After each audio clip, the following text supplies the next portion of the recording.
Oh, hello, hello, hello. Oh, hello. It's the O Wrestling Podcast. I am your host, CW, and today we're talking about a goofy topic. Let's have some fun, y'all. Let's talk about pop culture icons who would make great wrestlers. Not WWE wrestlers, just wrestlers in general.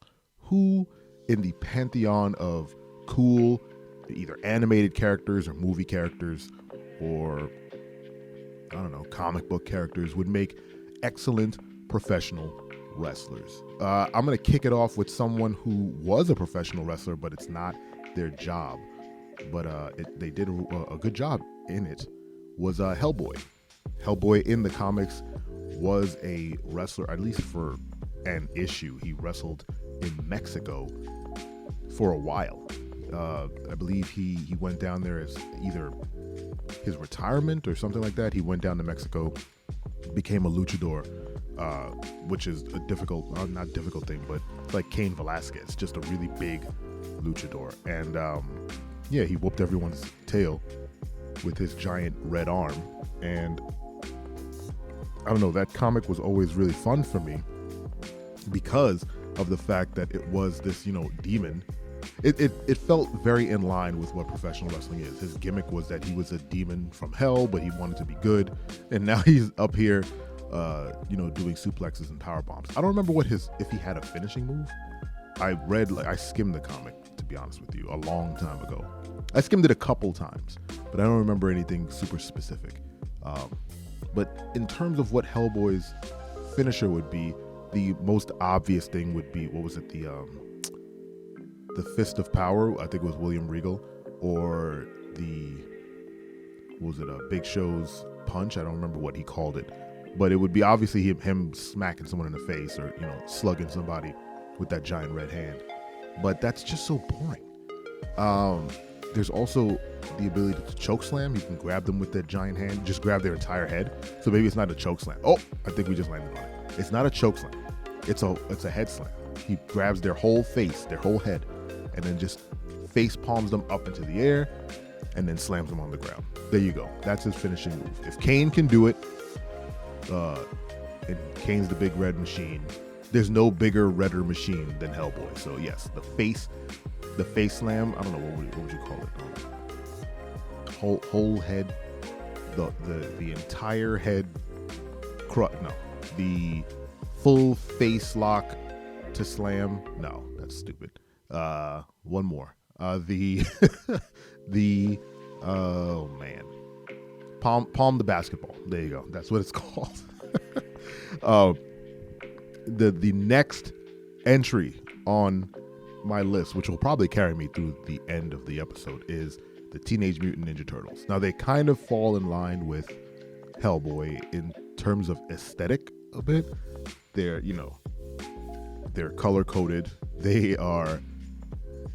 And I'm not talking about the giant, weird Michael Bay Teenage Mutant Ninja Turtles. I'm talking about the original, actual, human-sized, not bulletproof Ninja Turtles. So they're 5'4", 5'5". They're about as tall as my mother.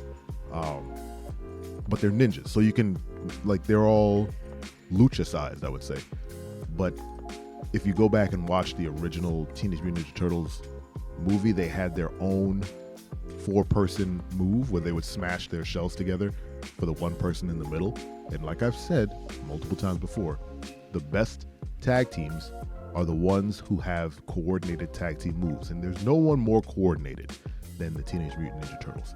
As a side note, well, this whole episode's a side note, but I was wondering out loud while talking to my wife and kids what my favorite sort of pop culture icon was, and I think we all landed on the fact that I really, really do love the Ninja Turtles. So if you're a fan of the Ninja Turtles, shout out to you. Drop it in the comments. Let me know how you feel about them. Anyway, so the Turtles in a professional wrestling setting, if they had, and I don't know if they do have, if they do, let me know. If they have a comic or some sort of episode on one of their multiple TV shows where they actually do professional wrestle, I'd love to watch it.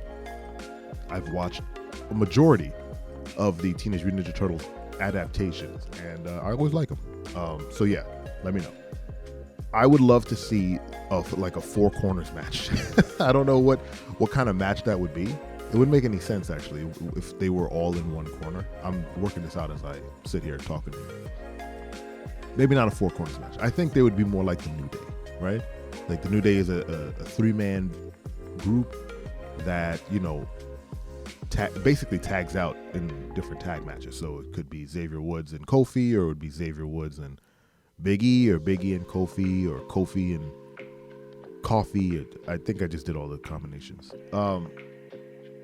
But if it was the Turtles, they can do sort of like if they all wore the same color bandana. Ooh, I just got a great gimmick. Let's say they're all color coded, right? They come out to the ring, they all have their bandanas on. You know, Mikey's orange, Raph is red, blah blah blah. And then they want to do some Eddie Guerrero or New Day style shenanigans. They all, you know, huddle together and put their faces down, and then put on the original red bandanas. Everyone's wearing the dark red bandana, so you can't tell them apart. So then they just start hopping in and out of the ring, and you don't know who's who, or who's the legal man. And he's just like, yeah, it's me. I was legal. I feel like that would be a great gimmick. I say that. I feel like that would be a great gimmick. They're freaking Turtles. It's silly. But again, the whole reason that this podcast exists is because wrestling is ridiculous. And everything I just said is not outside of the realm of possibility in professional wrestling if there were four mutated turtle brothers who decided they wanted to wrestle. I don't know where they would be best at, but I feel like a group of that magnitude and fun could be successful anywhere. So, well, maybe not New Japan. No, let me not say that, because again, one, I have not watched New Japan, so I can't say whether or not they'd be good there. But because the crowds in Japan are so specific, like they watch matches in silence, I think, and they only clap after like a big move. The shenanigans, the outright chaos that the Ninja Turtles would bring to the ring probably wouldn't go over well with the crowd waiting for the move to be finished. So I'm not saying they would have to be,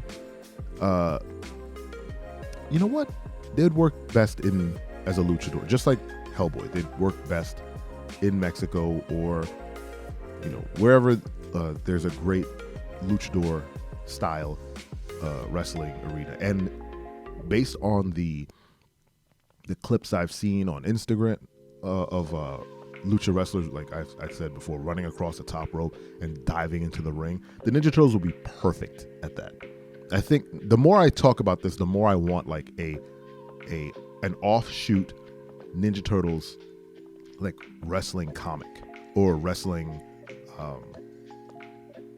game. Heck, if the creators of they're not listening to this, if the creators of the most recent Ninja Turtles Revenge of the Shredder video game can hear me and at all find this interesting, please add, all I'm asking is for three things, 3 different moves. I want a suplex, I want a DDT, and I want a all 4-person shell smash in that game.